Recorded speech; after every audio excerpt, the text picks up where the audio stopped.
So the story of the village, I've been hearing it since my childhood. So this is like the 39th years of submersions. If you go back into the history, it was immediately after the liberation of Goa.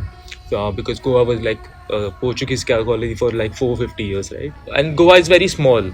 So everything kind of resonates to like everyone. When we like started this project, we consciously thought of not to go ahead with like the factual aspect of it, but more people stories and songs.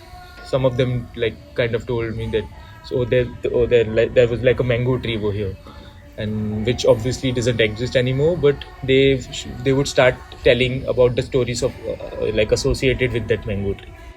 In my practice, I think about ways of how we can challenge majoritarian histories while putting it against these minor histories, like in people's memories, people's stories, people's songs, and also in their traditions. Another story which stayed with me was I was talking to an old lady. Her name is Milan Kurdikar. We were on a trip to visit ancestral house. On this particular day, it was just two of us, and she was sharing her experience. And suddenly, after all of it, she just says thing. She said it in Konkani, and it meant like we had to leave our houses, we had to like abandon it, whatever we had. That's all fine, but I still haven't seen what the dam looks like. So because of this dam, we had to lose everything, like so many things.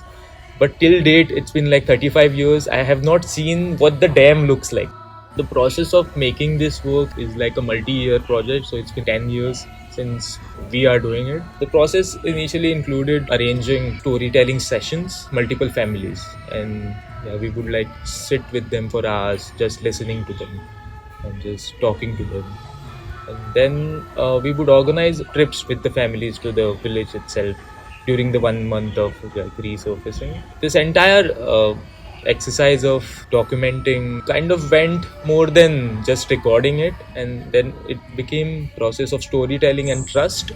So we have to go multiple times with each families, and then they used to invite us over just to we kind of stayed at their houses, and it was like passing off this oral tradition from one generation to other. And I was kind of actually inheriting all these stories. The main aspect of this work are the songs. So, and the song part of it actually came from another conversation from a resident who said that the best way of remembering history is to sing it. So the region that this place is located has a rich tribal tradition. There are like various festivals, and in these festivals there are like various songs that they sing. So we started looking at all these tunes from these songs, like compositions, and then the composers came in. I worked with 3 different composers and songwriters from Goa who are like totally into writing folk traditional songs.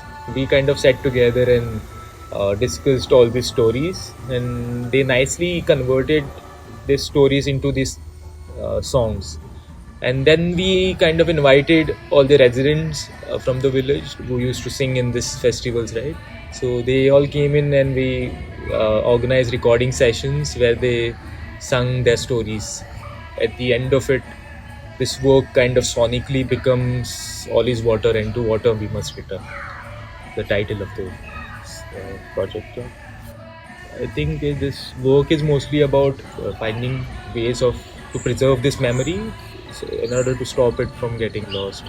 I think of it more in terms of how we can think about the past in the present, more than linking the past and the present, which is how we have like come up with this installation to invite people to temporarily inhabit it, just to wander around the landscape, and also for the songs to take over their mind and their bodies.